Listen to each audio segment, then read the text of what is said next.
ఎన్నో వేలకు నా ప్రభావ ఎన్ని హార్ట్ క్లాస్లో కూడా మీరు రాసినటువంటి ఎగ్జామ్లో ఫస్ట్ క్లాస్ నాకు నేర్చుకున్నారు. నేను సుష్మా దేవ 10th క్లాస్లో నా ప్రభావ నాకు మంచి పునాది మీకు వేయండి. అంటానికి అడ్డుకోవడం కూడా లైఫ్ స్వాతంత్రించడానికి లైఫ్ వచ్చమని ప్రార్థిస్తున్నాం. దేవ బ్లెస్సింగ్ బట్టి నా ప్రభావ దిగుని బట్టి మరి మాత్రం వారు చెప్పిన మాట విని మీరు వచ్చారు. ఇప్పటి నుంచి మీరు ఎప్పుడు వేసే నిజమైన దేవుడని వేసే జ్ఞాన ఆధారమైన నా ప్రభావ వేసు నామమైన ఘనమైన విజయం ఉందని ఇక్కడ విశ్వసించడానికి మీకు కృపాస్థానం దాయించండి. దేవా మీ నెమ్మది సమాధానం కాపుగా దాయించండి. జ్ఞానకు మూలం ఆధారం మీరే ప్రభావ యెహోవాయను భయభక్తి కలిగిన జ్ఞానకు మూలమని మీరు తెలుసుకుందాం. ఆమేన్ ఆమేన్ ఆమేన్. రోమీయులకు రాసిన పత్రిక 10వ అధ్యాయము 17వ వచనము. కాగా వినుట వలన విశ్వాసము కలుగును, వినుట క్రీస్తును గూర్చిన మాట వలన కలుగును. సామెతల గ్రంథము 22వ అధ్యాయము 1వ వచనము. గొప్ప ఐశ్వర్యం కంటే మంచి పేరును వెండి బంగారముల కంటే దయయు కోరదగినవి. ఐశ్వర్యవంతులను దరిద్రులను కలిసి ఇందురు, వారందరినీ కలుగజేసిన వాడు యెహోవాయే.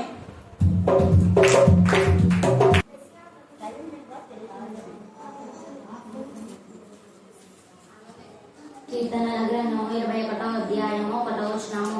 యెహోవా రాజుని బలమును బట్టి సంతోషించుచున్నాడు, నీ రక్షణను బట్టి అతడు ఎంతో హర్షించుచున్నాడు.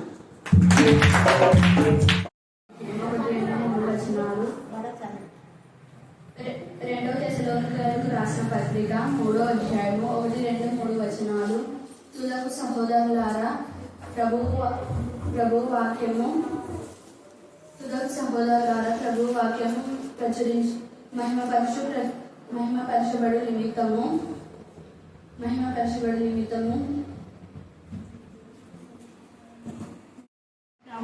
ఏంటి దేవుని మహిమకరమైన ఇల్లుగా, దేవునికి ఆశీర్వాదకరమైన ఇల్లుగా, మరి అనేకులకు రక్షణను పంచిపెట్టే గృహంగా, ఆతిథ్యం ఇచ్చే గృహంగా ఈ ఇంటిలో ఉండే వారికి క్షేమము, నెమ్మది, సమాధానం, అభివృద్ధి నజరేయును దయచేయను గాక. ఆమేన్ ఆమేన్ ఆమేన్.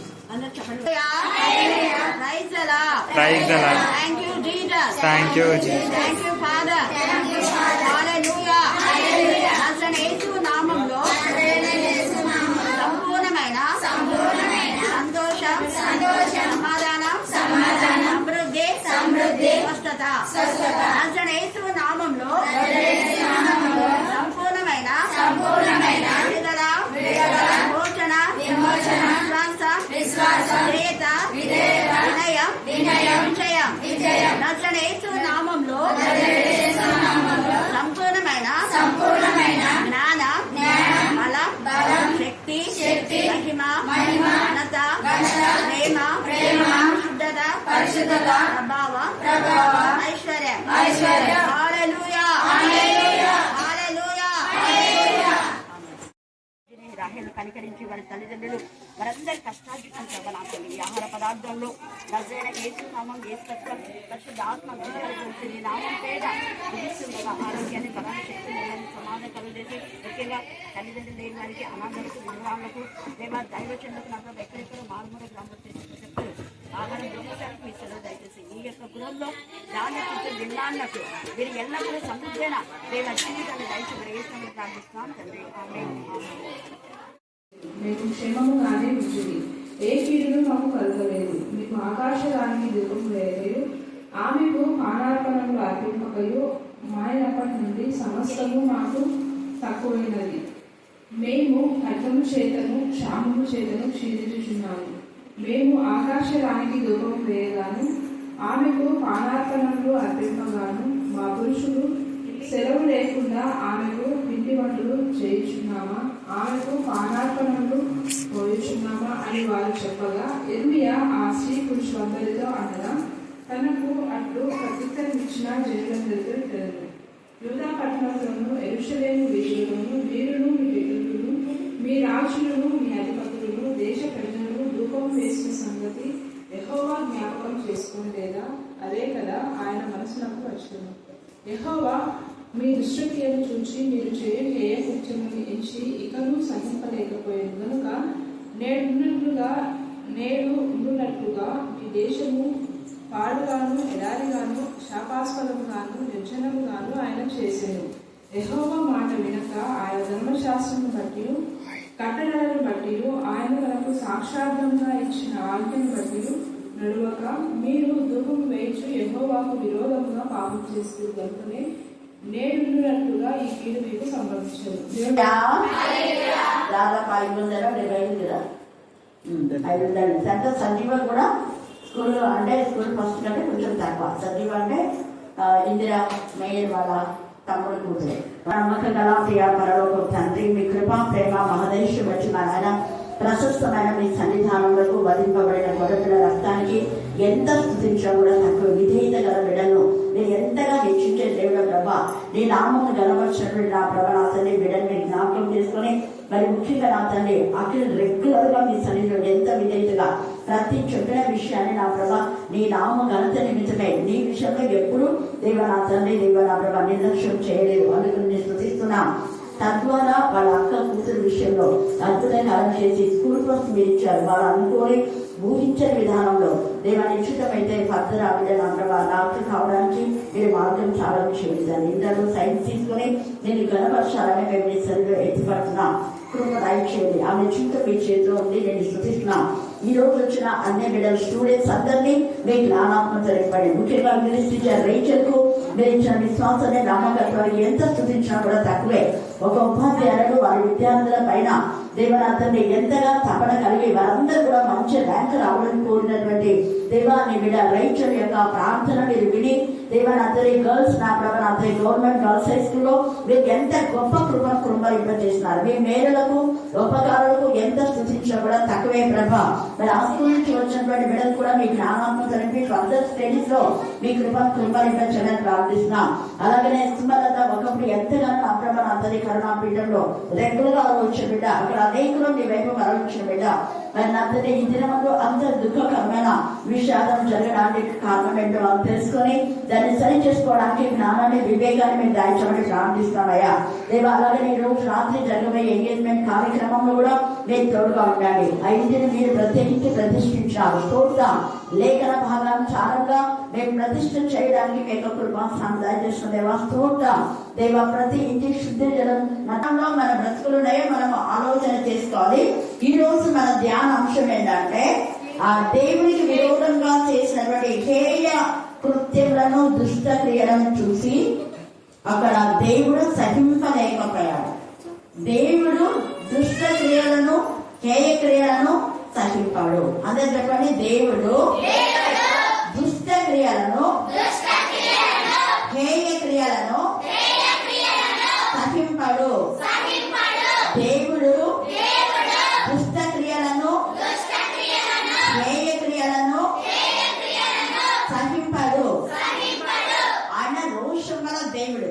ఇక్కడ వీళ్ళు ఏమి దుష్ట క్రియలు చేశారు అంటే ఎన్ని మార్లు ఇర్మియా వాళ్ళకి చెప్తున్నాడు ఏమని, దేవునికి మీరు ఫస్ట్ ప్రయారిటీ ఇవ్వండి, మొదట ఆయన రాజ్యంలో ఆయన నీతిని వెతకండి అనే విధానంలో దేవునికి భయపడండి, లోబడండి. దేవునికి ఏంటంటే భయపడాలి, లోబడాలి. దేవునికి భయపడకుండా లోబడకుండా ఉంటే నీకు ఎంత భయం ఉంటే అంతే మార్పులు, ఎంత ఉంటే అంతే నీకు ఆశీర్వాదం. అంతే సింపుల్ అన్నమాట. ఎందుకు రెండు మాట చెప్తున్నా అంటే అసలు వాళ్ళ అఖిల్ వాళ్ళమ్మ ఎంత నమ్మకం అంటే చిన్న పిల్లలు పెట్టుకొని వచ్చేది. ఆమె ప్రార్థన తర్వాత మరలా కంటిన్యూ చేసిన వాళ్ళు హైమావతి అఖిల్. ఒక్కరిని బట్టి దేవుడు వంశాలను దీవిస్తాడు, ఒక్కరిని బట్టి వంశాల్లో శిక్ష వస్తుంది. ఇది ఎప్పుడు మైండ్ లో పెట్టుకోండి, ఫిక్స్ అయిపోండి. ఒక్కరిని బట్టి ఆశీర్వాదం అఖిల్ ఎప్పుడు అంటాడు. ఈరోజు లేట్ వచ్చిన అఖిల్ అమరారాజుడు అంటే నేను వచ్చిన కదా తిట్టాను. ఒక్కరిని బట్టి ఆశీర్వదిస్తాను కదంటే కానీ మీ మమ్మీ కూడా రావాలి అని చెప్తున్నాను నేను. చూడండి, ఎందుకంటే ఎప్పటికే తల్లి కుమారుడు తల్లి కూతురు ఇద్దరు భూమి మీద ఏకీవిస్తే అది పరలోక మంది భూలోక మందు ఏమైతుంది విప్పబడుతుంది, బంధించబడుతుంది. విప్పుతాడు దేవుడు, బంధించాడు బంధిస్తాడు. ఈ రోజు అదే జరిగింది. విప్పే ఆశీర్వాదాలు విప్పినాడు, బంధించాడు. ఎక్కడ ఎవరికి బంధించాలో బంధకాలు వస్తాయి, ఏమైనా ఆశీర్వదించాలో వాళ్ళని ఆశీర్వదిస్తాడు దేవుడు. కానీ మనకు వాక్యం వేసి వాక్యానుసారంగా మనం ముందుకు వెళ్ళిపోవాలి. ఒక్కరు చేసిన అవివేకం పనులకు వంశాన్ని దేవుడు ద్వేషించినాడని నిన్నటి దినాన్ని మనం చూసుకున్నాం. బెన్యామీను గోత్రము దాను గోత్రము నిషేధించబడింది. తర్వాత దేవుడు ఆశీర్వదించాడు. తర్వాత రూబేను దేవునికి విరోధంగా చేసిన విధానం బట్టి ఆ రూబేను యొక్క మరి వంశము ఏమైపోయింది అంటే రూబేన్ యొక్క వంశము జ్యేష్ఠత్వ హక్కును కోల్పోయింది. మీరు ఎంత తేటగా ద్వితీయోపదేశ కాండంలో చదివితే మనకు రాయబడుతుంది అక్కడ. దేవుడు ఎంత ఇదిగా ఈ యొక్క యూదాను యోసేపును జ్యేష్ఠుడుగా అనుకున్నాడు, కానీ యోసేపు జ్యేష్ఠుల లెక్కలో చేర్చబడ తర్వాత యూదాకు జ్యేష్ఠత్వం పోయింది. హల్లెలూయా, హల్లెలూయా, హల్లెలూయా. ఒకరు చేసిన అవివేకానికి మీ ఇంటికి మొత్తం తెచ్చుకోవద్దు, మీ ఇంటికి బాధ తెచ్చుకోవద్దు. ఈ రాత్రి అదే మన ధ్యానాంశం. ఇర్మియా చెప్తూనే ఉన్నాడు, మీరు దేవుడికి విరోధంగా పాపం చేశారు అంటే వాళ్ళు అన్నారు మేమేం పాపం చేయలేదు. వెంటనే ఇర్మియా మాట చెప్పిన వెంటనే మళ్ళా రివర్స్ గా అవును అనేది ఉండనే ఉండదు, తగ్గించుకునేదే ఉండదు. చెప్పిన దానికి మేము ఇలా కాదు, మేము కరెక్టే, మేము కరెక్ట్ వేలో ఉన్నాం. చూడండి ఇక్కడ ఎంత ఎదురిస్తున్నారు ఇర్మియాకు. ఈమె యెహోవా మాటలు, ఈమె దేవుని మాటలు. మీరు ఎందుకు మనుషులుగా నన్ను చూసి నిర్లక్ష్యం చేస్తున్నారు? నేను మనుషులే, కానీ నాలో ఉండి మాట్లాడుతున్నది దేవుని యొక్క ఆత్మ. దేవుని ఆత్మ మీరు ధిక్కరిస్తున్నారా? దేవుడు దహించాలని తెలీదా? దేవుడు భయంకరమైన చీకటి ఆయన కొలుపులో నుంచి నేను బయటకు తీసుకొచ్చిన విషయం అప్పుడే మర్చిపోయావా? భయంకరమైన దాసత్వం నుంచి, ఏడుపు నుంచి, బాధ నుంచి, వేద నుంచి, రోజు నుంచి, కన్నీటి నుంచి, మరి అంత ఇదిగా మీ కష్టార్జితమైన వృధా అయిపోతుందని అలాంటి ఏడుపులో ఉన్నప్పుడు అక్కడి నుంచి దేవుడు మిమ్మల్ని తీసుకొచ్చి సమృద్ధిలోకి నడిపిస్తే మర్చిపోయి వెర్రవీగిన దృష్టంతో ఉండి మాకు దేవుడు చెప్పేది మేము వినాం అంటారా? చూడండి ఎంత బాధపడుతున్నాడు ఇక్కడ ఇర్మియా. అంగీకరించము, మేము నీతో చెప్పిన సంగతులన్నిటినీ నిశ్చయంగా మేము అంగీకరించే మేము దేవుడు చెప్పినాడు. ఎందుకు చేస్తాం? మేము చేయం. నిన్న చెప్పాను కదా, ఎవరైతే ముందు వస్తారో వాళ్ళకి గిఫ్ట్ అని ముందు వచ్చింది. వాక్యం కూడా చెప్పింది బాబా. హైమావతి కూడా ఆమెతో పాటు వచ్చింది, అందుకే హైమావతి తెప్పించాం. హల్లెలూయా, హల్లెలూయా, హల్లెలూయా. ఇక్కడ దేవుడు ఒక మాట చెప్తే మాటకు మనం కట్టుబడాలి. దేవుడి సన్నిధి ఎప్పుడు మనం నిర్లక్ష్యం చేయకూడదు. మళ్ళీ మళ్ళీ చెప్తున్నా నేను, ఎందుకంటే ఇలా చేయడం ద్వారానే ఆశీర్వాదం. అలా దేవుడికి మనము ఆలస్యంగా చేస్తే దేవుడు మనం లెక్క అడుగుతాడు. ఆ ఆలస్యం ఎక్కడికి పోతుంది? నీ లైఫ్ లో ఆలస్యం అయిపోతుంది. నీ లైఫ్ లో పెళ్లి లేట్ అయిపోతుంది, ఉద్యోగాలు లేట్ అయిపోతుంది, ఆశీర్వాదం లేట్ అయిపోతుంది, సమాధానం త్వరగా రాదు, సంతోషం త్వరగా రాదు, లాంగ్ అయిపోతూనే ఉంటుంది. ఇంకా దుఃఖము, వేదన, రోదన అవి సమాప్తి కావు. కానీ అదే దేవుడికి చేస్తే నిత్య ఆనందం. మీ దుఃఖ దినంలో ఏమైపోతాయట? ఎగిరిపోతాయి. వాక్యమే చెప్తుందారా, మనం ఏం చెప్పేది ఉండదు. నా సన్నిధికి రావాలని గంతులు వేసి వచ్చేవాడు. దాని ఎంత చక్కగా ఒక రాజు ఎన్ని టాలెంట్స్ ఉన్నాయి, ఎక్కడ నేర్చుకున్నాడో ఏమో. ప్రతి టాలెంట్స్ దాదాపు 12 తలాంతులు ఉన్నాయి దావీదుకు. మనం గుర్తు పెట్టుకుంటే అంత బిజీగా ఉన్న దావీదు కీర్తన 63 ఒకటి చెప్పండి. వేకువలో లేచి ఆయన స్థుతించాలంటే ఫస్ట్ తయారు చేయి. ఆయనకి ఇవ్వడం అంటే ఎలా ఉందంట చదవండి. 63 దేవా నా దేవుడు నీవే, వేకువగా నిన్ను వెతుకుదును, నీ బలమును ప్రభావమును చూడవలని పరిశుద్ధాలయమందు నేనెంతో ఆశతో నీ తట్టు కనిపెట్టి ఉన్నాను. నీళ్లు లేక, ఇది అండర్లైన్ చేసుకోండి, నీళ్లు లేక ఎండి ఉన్న దేశమందు నా ప్రాణం నీ కొరకు కృష్ణమన్నది. ఎప్పుడెప్పుడు దేవుని సన్నిధికి వెళ్ళాలా, ఎప్పుడు 7 అవుతుందా పోవాలా, ఎప్పుడు 7 అవుతుందా పోవాలా, అది ఎప్పుడు 9 అవుతుందా కాలేజీ వెళ్ళాం, ఎప్పుడు 9 అవుతుందా స్కూల్కి వెళ్ళాం, ఎప్పుడు 9 అవుతుందా పనులకు వెళ్ళాం, ఎప్పుడు 4 అవుతుందా డాక్టర్ దగ్గర వెళ్ళాం, ఎప్పుడు 5 అవుతుందా 3కి ఇచ్చినాడు కదా 3కి పోవాలా. ఎంత తపన ఉంటుంది. ఈరోజు 3 గంటలకు పోదా డాక్టర్ ఇచ్చినాడు, ఈరోజు ఉద్యోగానికి పోదా లేట్ అయితే అని ఎంత తపన. అవుతుందా టైం అవుతుంది వెళ్ళగొడతా. మరి దేవుడి గురించి ఎందుకు లేదా తపన? చూడండి, ఒక రాజు ఉండే దైవాన్ని తండ్రికి ఎంత ఇష్టంతో వస్తున్నాడు. అక్కడ గంతులు వేస్తూ ఆశతో కనిపెడుతున్నాడు, టైం తీసుకుంటున్నాడు. వేసుకొని ఆయన ఒక టైం పెట్టుకొని దేవుని స్థుతిస్తాడు. రోజుకు 3 సార్లు 7 సార్లు స్థుతి, 3 సార్లు ప్రార్థన. ఆ ప్రార్థన టైం ఎక్కడున్నా కూడా ప్రార్థన టైం తీసుకుంటాడు. వెంటనే దేవుని ఆలోచిస్తాడు. యుద్ధం చేస్తున్నా ఎక్కడున్నా కూడా. అది ఎప్పుడైతే దేవునికి మనకు అప్పుడు కనెక్షన్ ఉంటుందో మన జీవితంలో వెంటనే ఎప్పుడు ఏం జరగాలో అది చేసేస్తున్నాడు ఆయన. అంతే.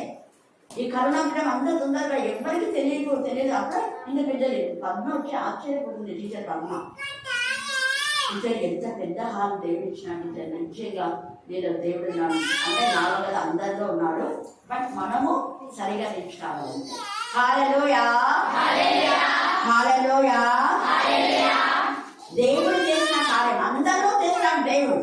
అందుకనే దావీదు ఎంతగా హెచ్చించాడు. కారణం దావీదు తపన తృష్ణ అంతా దేవుడి గురించే. మిగతావన్నీ యాక్షన్స్ అవన్నీ తర్వాతవి. ఫస్ట్ దేవుడికి టైం అవుతుంది. దేవుడిని స్తుతించాలి, ప్రార్థించాలి. స్తుతించవలసిన టైంలో స్తుతిస్తాడు, ప్రార్థించవలసిన ప్రార్థిస్తాడు. రాజ్యం పరిపాలన చేయవలసిందా పరిపాలన చేస్తాడు. అన్నీ ఒక క్రమబద్ధంగా విధానంలో నేర్చుకున్నాం. ఈ ఇర్మియా కూడా ఎప్పుడు దేవుడు చెప్పకుండా వేయించాడు. 3 గంటలకు పోయి చెప్పుకోవాలంటే 3 గంటలకు పోయి చెప్పాడు.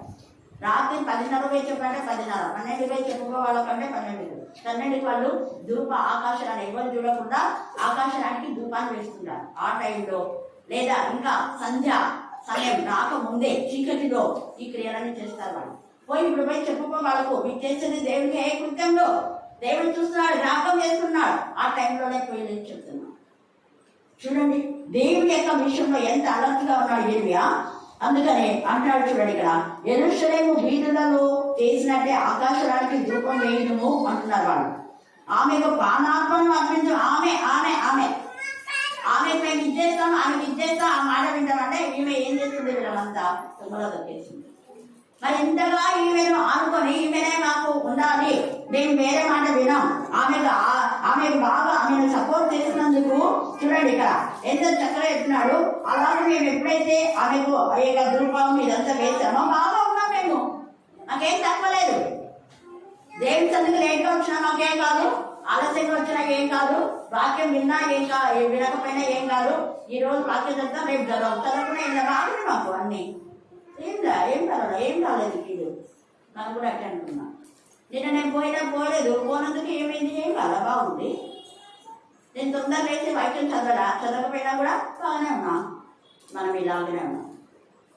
చూడండి ఇక్కడ వీళ్ళు ఎంత ధైర్యంగా మాట్లాడుతున్నారు. ఆమెకు పానాత్మను అర్పించము, ఏదైనా మేము అలాగ చేసినప్పుడు మాకు ఆహారం సమృద్ధిగా దొరికింది. వీళ్ళకి తిండే కావాలి, వీళ్ళకి కావాల్సిన తిండి, మనకు కూడా కావాల్సిన తిండి, ఉద్యోగము, పనులు, పాట, పిల్లలు, భర్త, ఇంకా అవన్నీ కావాలి. కానీ మొదట ఆయన రాజ్యం ఆయన నీతిని పెట్టాలి. మొదట వీళ్ళు ఏమంటున్నారు? ఇదే మాకు బాగుంది అంటున్నారు. మళ్ళీ ఏమంటున్నారు? మేము నువ్వు చెప్పినప్పుడు విని మేము ఆకాశానికి ధూపం వేయలేవు. నువ్వు చెప్పినావు కదా ఉపవాసం ఉన్నామని, ఉపవాసం ఉన్నాం. నువ్వు చెప్పినావు కదా తొందరగా 7 గంటలకి రమ్మని, 7 గంటలకు కూడా వచ్చినాం. మరి మాకు ఏం కలిగింది? ఏం కావాలి, అందుకే వెళ్ళేస్తాం. బాగుంది కదా, మనతోనే మాట్లాడుతున్నాం. వీళ్ళు అదే అంటున్నారు చూడండి ఇక్కడ, ఆమెకు పానాత్మను అర్పింపగలవు, మానినప్పటి నుండి సమస్తము మాకు తక్కువైందంట. ఎంత చిక్కులేదు. అవును కదా, ఇక్కడ 5 నుంచి దేవుడు తప్పించి ఇంత మేలు చేశాడని మర్చిపోయి ప్రజెంట్ పరిస్థితి చూసుకుంటున్నారు. మనం కూడా ప్రజెంట్ గా మాకేం లేదు, మాకు బాగుంది అనుకుంటున్నారు. అనుకోని విధానంలో కీడొస్తుంది. అప్పుడు అయ్యో బాబాయ్ నమోదివ్వమంటే ఏం ప్రయత్నం? దేవుడికి ఇవ్వాల్సిన ఒక క్రమాన్ని ఏర్పాటు చేసి చాలా మంది కరుణాపీఠంలో అప్పుడు రెగ్యులర్ గా వచ్చేవారు. ఎవరైతే రెగ్యులర్ గా రాకుండా మానుకున్నారో వాళ్లకు ఎంత అంటే అంతా చెప్పలేను.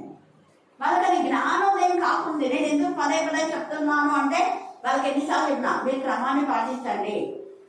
ఒకవేళ పెళ్ళై వెళ్ళిపోతే టైం ఉన్నప్పుడు రాడి. హైమావతి ప్రెగ్నెంట్ చిన్న పిల్లలతో కూడా ఎప్పుడు వచ్చినా ఇక్కడికి వస్తూ ఉంది. ఇప్పుడు అసలు ఎప్పుడు వచ్చిందంటే దేవుని సన్నిధికి రాకుండా ఉండే టైమే లేదని ప్రతిసారి. ఇంకా చాలా మంది ఉన్నారు. శాలోన్ కూడా ప్రసవ సమయం వరకు దేవుని సన్నిధికి వచ్చింది. అందుకే వాళ్ళకు దేవుడు సుఖమైన ప్రసవం, మంచి ఆశీర్వాదాలు. ఇక్కడ వీళ్ళలాగా మనం ఉన్నామేమో చూద్దాం. సమస్తంలో మాకు తక్కువైందంట. ఎప్పుడు ఆకాశరానికి దేవుడికి ముందు ఫస్ట్ తయారు చేయకుండా మా ఇష్టానుసారంగా మేము చేసినప్పుడు మాకు అంతా బాగానే ఉంది, ఏం పర్వాలేదు. చూడండి తర్వాత ఏమంటున్నాడో 19వ వచనం. మేము ఆకాశరానికి ధూపం వేయగా ఆమెకు పానాత్మను అర్పింపగాను, మా పురుషుల సెలవు లేకుండా ఆమెకు పిండి వంటలు చేస్తున్నామా? ఇనిమే అంటున్నాడు, అమ్మా మీరు చేసే పనంతా మీ భర్త తెలుసా? ఎందుకు తెలుసు అంటే భార్యాభర్తలు కలిసి తప్పుడు పనులు చేస్తున్నారని కాదు. అననీయ సఫీరాలు కలిసి దేవుడికి ఉగ్రత తెచ్చుకున్నారు. ఇద్దరు కలిసి తప్పుడు విషయాల్లో ఎప్పుడు భార్యాభర్తలు ఏకీభవించదు. మంచి విషయంలో ఏకీభవించండి. ఎంత తేటగా ఇక్కడ మాట్లాడుతున్నారు. భార్యాభర్తలు దేవుని మహిమపరచాలి, గణపరచాలి, స్తుతించాలి కుటుంబంతో. అందుకే సకల గోత్రములు ఆయన సన్నిధి ఉండడు కాక. కీర్తన 122 యెహోవా గోత్రములు అక్కడికి వెళ్ళి గోత్రములతో వెళ్తున్నారు దేవుని సన్నిధికి. మరి మన గోత్రాలతో మనం దేవుని సన్నిధికి వస్తున్నామా? సరే, కనీసం కుటుంబం అంతా ఒక్క మరియమ్మ కుటుంబం మాత్రమే, రమేష్ మరియమ్మ పిల్లలు అందరూ ఆ ఫ్యామిలీ అంతా 50 రోజుల ప్రాంతంలో దేవుని సన్నిధికి వచ్చింది ఫ్యామిలీ. హల్లెలూయా హల్లెలూయా హల్లెలూయా. అందుకే ఇక్కడ గోత్రం అన్ని అంటున్నాడు. ఇక్కడ కూడా వీళ్ళు పురుషులతో కలిసి దేవుడికి విరోధమైన పాపం చేస్తున్నారు. చాలా మంది స్త్రీలకు చెడు ఆలోచన వచ్చి అది పురుషులకు కూడా మరి వాళ్ళు కూడా ఇన్వాల్వ్ అయ్యేటట్టు చేస్తున్నారు. అనేక మంది పురుషులు దేవుని భయభక్తి గల వారై ఉన్నా స్త్రీలు చేసే అవివేక కార్యాలకు స్త్రీలు ఏం చేస్తున్నారు? దిష్టి తీయడం, దిగదీయడం, పోయి అక్కడ అది గుమ్మడికాయ కట్టుకో, అది చేయపో, ఇది చేయపో అంటే గుమ్మడికాయ తెచ్చిస్తున్నారు వాళ్ళకు. ఆడపోయి దర్గాకు పోయి బొరుగులు పప్పు ఇచ్చొద్దాం, చక్కెర ఇచ్చొద్దాం, అది ఇచ్చొద్దాం అంటే పోతున్నారు. వాళ్ళని ఎవరిపించొద్దాం ఇట్లా అంటారు. కూడా మాకు పోయింది అంటారు, మాకు వచ్చింది, ఇంకా ఎక్కువ వచ్చిందని ఆడ పోయింది. అప్పుడు మాత్రం మళ్ళీ వచ్చింది. కారణం ఏంటంటే సైతాన్ని దిమ్మిట్ చేస్తాడు. నీకు పోయినట్టుగా బాగున్నట్టుగా వాడు నీకు క్రియేటివిటీ చేస్తాడు. వాడంతా వాడు ఏం చేస్తాడంటే వాడు అబద్ధపు బోధకుడు. వాడు అబద్ధానికి జనకుడు. నేను రమ్మని చెప్తాడు, నీకు బాగా కొంచెం నిలపిస్తాడు, తర్వాత నేను కిందికి దిగపడేస్తాడు. ప్రేమతో నీతో మాట్లాడినట్టు ఉండాలి, తర్వాత వంచిస్తాడు. అది కపట ప్రేమ. దేవుడికి నచ్చదు అట్లాంటిది. ఇక్కడ వీళ్ళ పురుషుల కుటుంబం అంతా కూడా దేవుడికి విరోధమైన పాపం చేస్తూనే ఉన్నారు. ఇరిమియా ఆ స్త్రీ పురుషులందరితో అనగా తమకు అట్లు ప్రత్యుత్తరం ఇచ్చిన అట్లు ప్రత్యుత్తరం వెంటనే ప్రత్యుత్తరం ఇస్తారు. ఇంకా ఆగరు. మేము అట్లా కాదు, మేము ఇట్లా కాదు, వాళ్ళు అట్లా, వీళ్ళు ఇట్లా, వెంటనే వాళ్ళ తప్పును అస్సలు ఒప్పుకోరు. మళ్ళీ వేరే వాళ్ళ మీద తప్పులు చెప్తున్నారు. వెంటనే ఇరిమియాకి ఎంత గుండె పగిలిపోయిందో. వీళ్ళ బాగు కోసం నేను చెప్తే మళ్ళీ వెంటనే వీళ్ళ తప్పులు సమర్థించుకుంటున్నారు. చూడండి, యూదా పట్టణంలోనూ యెరూషలేము వీధుల్లోనూ మీరు మీ పితరులను మీ రాజులు, ఒకరు కాదు, మీరు చేసినారు, మీ పితరులు చేసినారు, మీ రాజులు, మీ అధిపతులను, దేశ ప్రజలను ధూపం వేసిన సంగతి యెహోవా జ్ఞాపకం చేసుకోలేదా? ఇక్కడ ధూపం వేసినారు. దేవుని మందిరంలో మీరు చేసే అవినీతి, అక్రమం, దౌర్జన్యం, మీరు చేసే బలత్కారం, మీరు దేవునికి విరోధంగా ఒక క్రమం దేవుడు మందిరంలో నియమం చేస్తే ఆ క్రమాన్ని మీరు బ్రేక్ చేస్తే దేవుడు ఊరుకుంటాడా? పితరులు మిషనరీస్ ఒక క్రమాన్ని ఏర్పాటు చేస్తున్నారు. ఆ క్రమాన్ని పితరులు వేసిన పునాది రాత్రి తీసివేయకూడదు అని వాక్యం చెప్తాం. మరి పితరులు వేసిన పునాది రాత్రి ఎందుకు తీసేస్తున్నారు? దేవుడి నామం గణపరచాలి. ఒకప్పుడు నేను చెప్పిన పునరుద్ధానం రోజు ఖచ్చితంగా ప్రభు వల్ల ఇవ్వాలని చాలా సాధించారు. నాన్న ఉన్నప్పుడు కూడా ఇచ్చేవారు. ఇవ్వకూడదు అని పోయిన 3 సంవత్సరాల్లో గొడవలు చేసినారు. నేను మేలక్క చెప్పినప్పుడు. మరి ఈరోజు పునరుద్ధానం ఇచ్చినారా?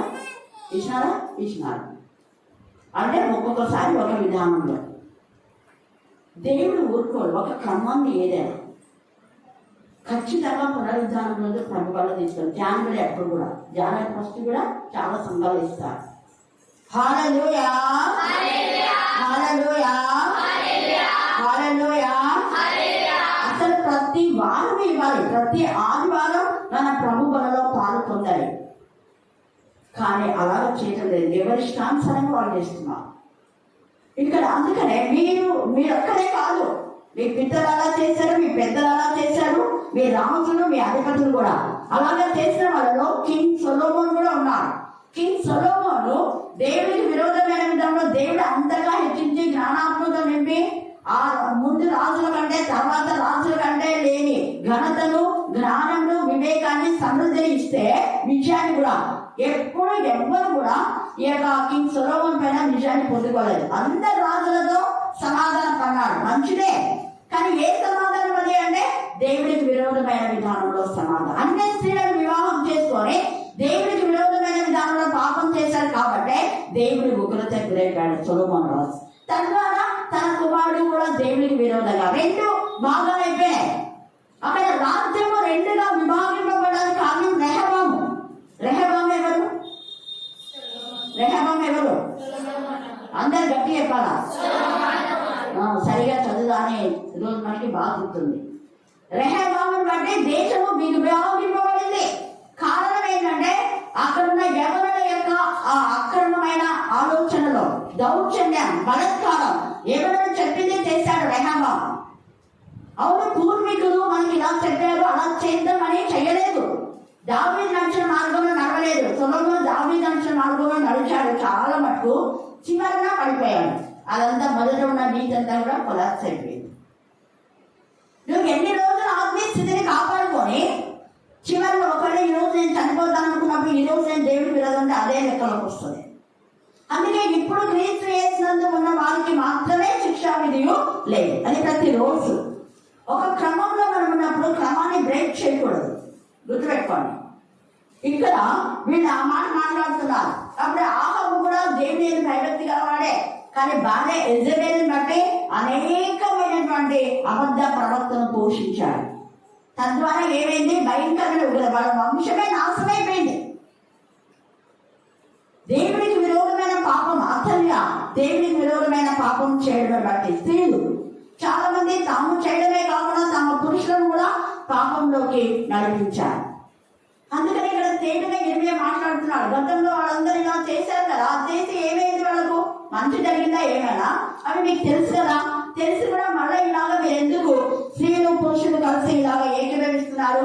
ఒకవేళ నీ భర్త తప్పు చేస్తే నువ్వు సరిగా ఉండు, నీ భార్య సరిగా తప్పు చేస్తే నువ్వు సరిగా ఉండి దేవుని దగ్గరికి రా. నీ ప్రవర్తన బట్టి నీ భార్య మార్చబడుతుంది, నీ ప్రవర్తన బట్టి నీ భర్త మార్చబడతాడు. నీ భర్త మారటం లేదు, నీ భార్య మారటం లేదంటే బట్ నీ ప్రవర్తన సరిగా లేదు.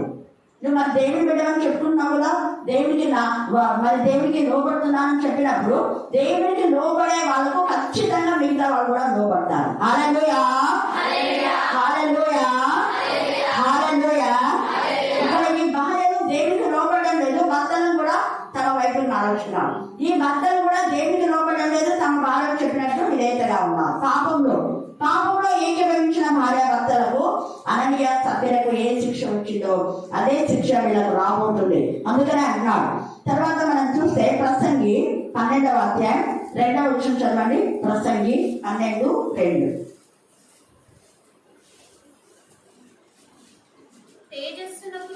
తేజస్సునకును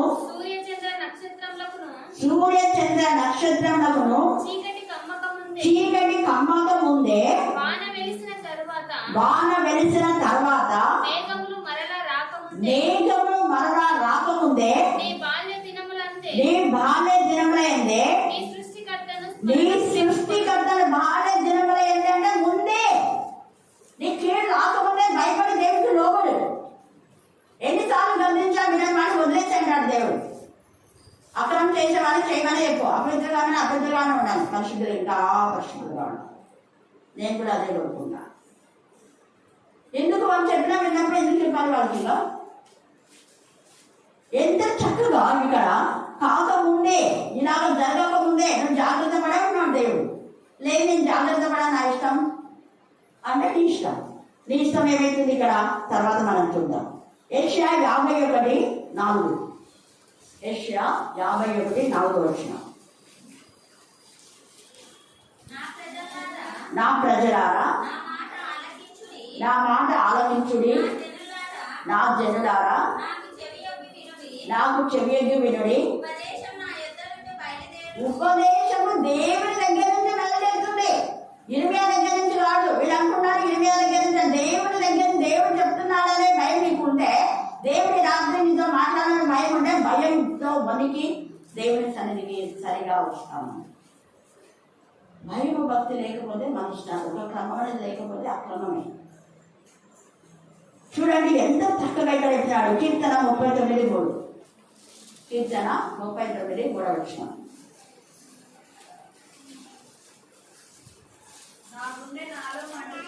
నా గుండె నాలో మండుచుండెను, నేను ధ్యానిస్తే మంట పుడుతున్నాడా అంటే అర్థమైంది. దావీదుకు గుండె పగిలిపోతుంది వాక్యం జరుగుతుంది. మార్పు వచ్చేస్తా ఉంది.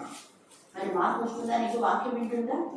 అయ్యో నేను చేసిన తప్పని పశ్చాత్తాపడుతున్నాం, అసలు పశ్చాత్తాపం లేదు, ఇంకా వేరే విధానంలో మాట్లాడతాం. పశ్చాత్తాపం పక్క పెడితే కవరింగ్ చేసే విధానంలో ఉంటాం. నాకుండే నాలో మనుషుంది. రాహబు విన్న వెంటనే బ్రతుకు మార్చుకుంది. చూడండి, ఆలస్యం చేయాల, వెంటనే అక్కడ వాళ్ళు చెప్పారు, రేపు సంహారం దూతకు వస్తాడమ్మా, ఈ రోజే వివరణాన్ని పిలుచుకుంటే ఆ రోజే అందరినీ పిలిచేసుకుంది. హల్లెలూయా, హల్లెలూయా. రెండవదిగా మారిన వెంటనే పక్కన వాళ్ళు మార్చాలని చూస్తున్నాడు. రెండవదిగా మారడానికి కారణం యేసయ్య యొక్క వాక్యం. నువ్వు నేను కాదు. నేను వాళ్ళని తీసుకొచ్చినా, వీళ్ళని తీసుకున్నా, ఎవరిని తీసుకొచ్చినా కూడా దేవుడు వాళ్ళలో ప్రేరేపణ చేస్తేనే వస్తారు. వాక్యము వాళ్ళలో పనిచేసి ప్రజెంట్ చేసి తీసుకొస్తా. హల్లెలూయా, హల్లెలూయా.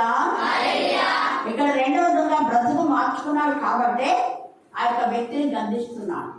ఏదైతే వాక్యం అతనిలో నాటింది కాబట్టి అతనికి మార్పు వచ్చేసింది. తర్వాత మనం చూస్తే ఇక్కడ వీళ్ళకైతే మార్పు రాలేదు. ఎంత బాగా మాట్లాడుతున్నారు. యూదా పట్టణంలోనూ యెరూషలేము వీధులలోనూ మీరును మీ పితరులను మీ రాజులను మీ అధిపతులను దేశ ప్రజల ధూపం వేసిన సంగతి యెహోవా జ్ఞాపకం చేసుకోలేదా అన్ని ఆయన చూస్తూనే ఉంటాడు. ఓ మీరు వేరే వేరే వాటికి అయితే ఎంత ఇదిగా ఆసక్తితో పెడతారు, కానీ నామ సన్నిధి అంటే ఎంత నిర్లక్ష్యమా, ఎంత బాధపడతారు. ఈ ఊపిరి ఈ రోజు మనం బ్రతికామంటే దేవుని కృప. వాళ్ళు ఎవరో చనిపోయినారన్నారు, వాళ్ళు అనుకున్నారు చనిపోతారని, అనుకోలేదు. ఎప్పుడు ఎవరు ఏమైపోతామో తెలియదు, కానీ మనం ఉన్నాం కాబట్టి గర్వం. ఎప్పుడో జరుగుతుంది. ఎంత నిర్లక్ష్యం అసలు. దేవుడు ఊరుకుంటాడా? జ్ఞాపకం చేసుకున్నాడంట. దేవుడు జ్ఞాపకం చేసుకొని సమయం చూసి వారి పైకి ఉగ్రత వచ్చింది. సమయం చూసి కింగ్ సొలొమోన్, అలాగనే ఆహాబ్, అలాగే యెజబెల్, అలాగనే అతల్య, అలాగనే షిమిని దావీదు క్షమించాడు, కానీ దేవుడు క్షమించలా. అనుకోకుండా ఉగ్రత. అబ్షాలోము దావీదు ఒకవేళ క్షమించినా దేవుడు క్షమించలా.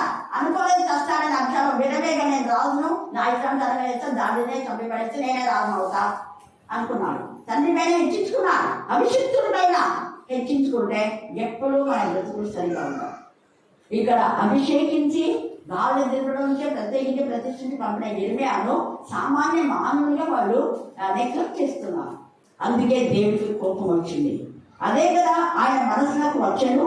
యెహోవా మీ దుష్ట క్రియలను చూచి మీరు చేయు హేయ కృత్యములను చూపించి ఇక్కడ సహింపలేదు.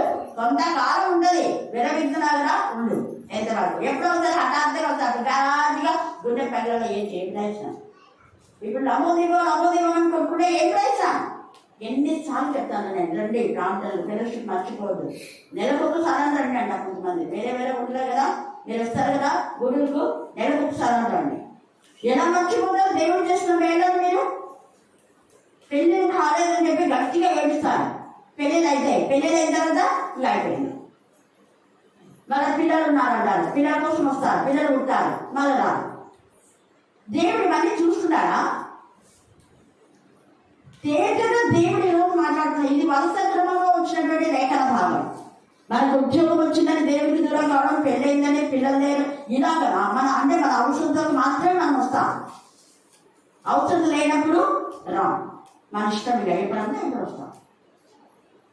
చూడండి ఎంత తేటగా ఇక్కడ మీ దేశము పాడుగాను, అందుకే సహింపలేకపోయినాడు కాబట్టి నేనున్నట్టుగా నేడు ఈరోజు ఎవరైతే దేవుడికి భయపడి దేవుడికి ఆలోచిస్తే వాళ్ళకి నేడు ఘనమైన విషయం వచ్చింది. వాళ్ళు అనుకోలేదు. స్కూల్ మాస్టర్ అఖిల్ అన్నాడు, అస్సలు మేము సంతోషం టీచర్ అన్నాడు. స్కూల్ మాస్టర్ వచ్చింది, ఇంకా దేవుడు ఉన్నత స్థాయిలో. అప్పుడు వాళ్ళకు వచ్చింది. వాళ్ళక ఒకరోజు ఇక్కడ మా నాన్న అదే బర్త్డే అనుకుంటా ఫెస్టివల్ అప్పుడు వంట అక్కనే వేసింది. ఎవరు వేస్తున్నారని అంటే గురిపాల నుంచి అక్క వచ్చింది.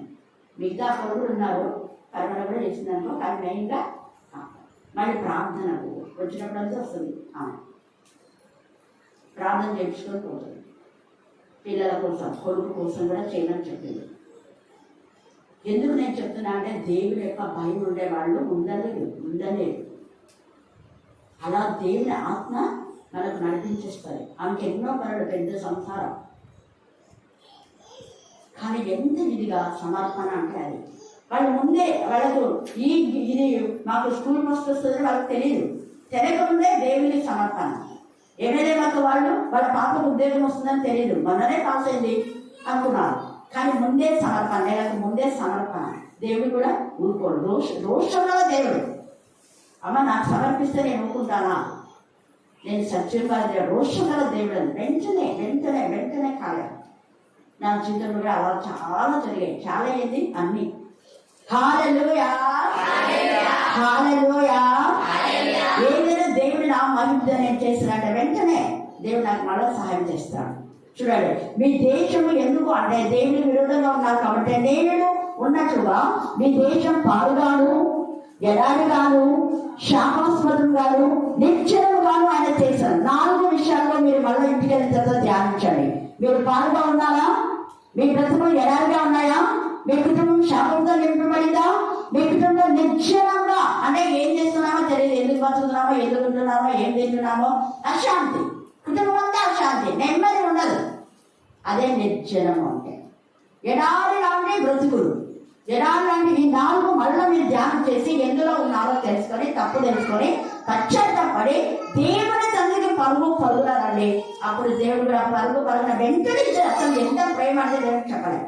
ఈ రోజు నేను దేవుని కోసం ఏదైనా చేసినా అంటే మరుసటి రోజే వచ్చేస్తుంది. మరుసటి రోజే, మళ్ళీ 1 నెల కూడా కాదు, నెల వరకు కూడా అవసరం లేదు. అంత రోషం గల దేవుడు. ఒక్కొక్కసారి మరుసటి గంటనే వస్తుంది. నేను ఎవరికైనా ఆపరేటింగ్ పంపించిన 1 గంటకే నాకు మళ్ళీ నేను పంపించిన దానికి 200, ఒకసారి 300, 10 ఒకసారి 100 కూడా వస్తాయి. ఎంత గొప్ప దేవుడు! నేను అస్సలు అనుకోనే.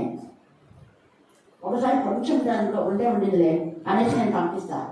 ఛాన్సర్ అఖిల్ చెప్తుందా, బ్యాంక్ తక్కువ ఉంది అఖిల్ ఉంటుందా, మళ్ళీ వెంటనే ఉందిలే ఇప్పుడు అని. అప్పుడే అదేది ఆ డ్రమ్స్ అప్పటికే అయిపోయింది. నేను ఇంకా చదువుకి ట్రైన్ చేస్తున్నా. సర్లే రేపు అన్నాడు అబ్బాయి, రేపైనా అంటే నేను ట్రైన్ చేస్తాను. ఆ గంటకి నాకు మళ్ళా 3000 వేరే వాళ్ళు పంపించిన. వెంటనే అఖిల్ వచ్చేసింది, నేను పంపుతున్నాను. అప్పటికే అంటే పొద్దున పోయినాడు అఖిల్, సాయంత్రం లోపల అమౌంట్ సరిపోయింది. హల్లెలూయా. ముందు అంతా మ్యాక్సిమం అంతా కొన్నదంతా సాయంకాలం కదా, ఇప్పుడు వేరే అంత లోపలే. ఎంత రోషం దేవుడికి. నేను అఖిల్తో అంటున్నా, ఇంత అమౌంట్ సరిపోతుంది అఖిల్, వద్దులే ఇప్పుడు ఇంకా అవి తీసుకున్నా, 2 మైకులు తీసుకొని అవి మాత్రం తీసుకున్నాను. ఇంకా వచ్చినా కదా మేడం ఎక్స్పోర్ట్ చేసేది అన్నాడు. అన్నీ కాంటెస్ట్ అయిపోయినాయి. దేవుడు ఎక్కడెక్కడ పెట్టినారని వెతికినా, ఎక్కడెక్కడ పెట్టినారా అన్నీ తీసి పెట్టినా, మొత్తం వచ్చేసింది అమౌంట్. హల్లెలూయా, హల్లెలూయా. ఎంత కనికరం గల తండ్రి. ఆయన ప్రేమను మనం అర్థం చేసుకోవాలి. ఈ రాత్రి కాల సమయం ఆయనకు నువ్వు ఇచ్చే సమయం, నువ్వు చేసే ధ్యానం, నువ్వు ఎంత చదువుతావో. అక్కడ దినకరణ అంకులైతే ఎంత ఎక్కువగా వాక్యం చదువుతావో అంత బ్లెస్సెడ్ అయినా. ఎవరితో మాట్లాడాలి మీకు తెలుసో తెలియదు, ఎవరితో మాట్లాడాలి. ప్రేయర్స్ కూడా ఇంటికి వచ్చిన వాళ్ళకి అసలు చేయరు. అక్కడ క్యాంపస్లో మాత్రమే ప్రేయర్ చేస్తారు. ఇంటికి వచ్చినా కూడా మీరు టైం అక్కడికి రండి చెప్తారు, కానీ ఇంటి దగ్గర క్యూ నిలబడుతుంది. అవునా కదా? ఎవరి ఇంటి దగ్గర అయితే ప్రేయర్ చేయడం. నేను కాబట్టి కనుక్కోండి. ప్రేయర్ ఫెలోషిప్లో మాత్రమే అది ప్రార్థన కవర్ ఉంది. అక్కడ టైమింగ్స్ ఉన్నాయి, రాస్తుంటాయి టైమింగ్స్. నేను రాలేదు, కానీ మీకు 100 సార్లు ఎప్పుడైనా కూడా ఎప్పుడు పడితే అప్పుడు లేదు చేయకుండా చదువుక ప్రార్థన చేయాలి. నేను ధ్యానిస్తూ ఉంటా, దేవుడు నాతో మాట్లాడుతుంటాడు. అప్పుడు నేను దేవా నువ్వు మాట్లాడద్దు, నువ్వు కొంచెం మౌనంగా ఉండు. ఎవరు వచ్చినారు, నీకంటే మినిస్టర్లు వచ్చినారు, నేను పోయి కలెక్ట్ చేయాలా అన్నారు. ఎందుకు? వాళ్ళు ఎక్కడి నుంచో వస్తే అది వేరే కదా. నేను మళ్ళీ చెప్తున్నా, వేరే ఊళ్ళో నుంచి వస్తే కూడా నేను క్షమించమని చెప్తాను దేవుడికి. ప్రభా వేరే ఊళ్ళో నుంచి వచ్చినా వాళ్ళకి తెలియదు అని వచ్చి వాళ్ళని రమ్మని ట్రైన్ చేసి పంపిస్తాను. ఇదే ఊళ్ళో ఉండి ఇక్కడ అన్నీ తెలిసి కూడా మన ఇష్టానుసారంగా చేసే దేవుడికి క్షమించాలి అంటే అక్కడ నువ్వు శోధించబడుతున్నావు, నన్ను శోధిస్తున్నావు. అందుకే శోధించండి అండి.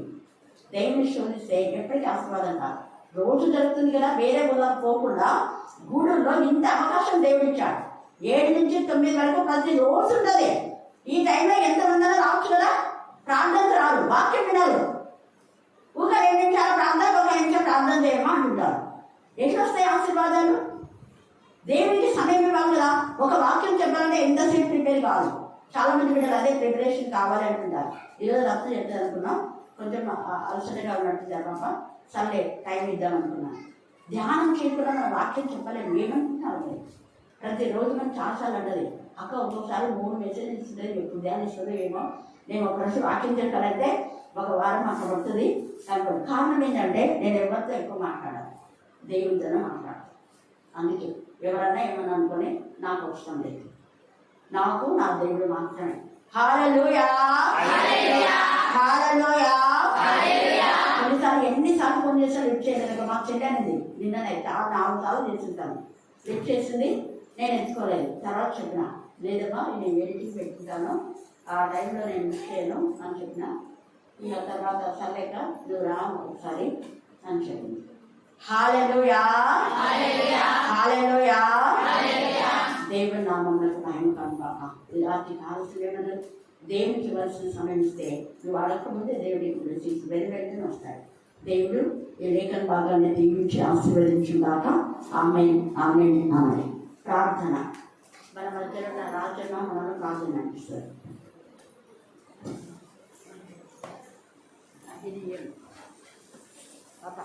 చిన్నారే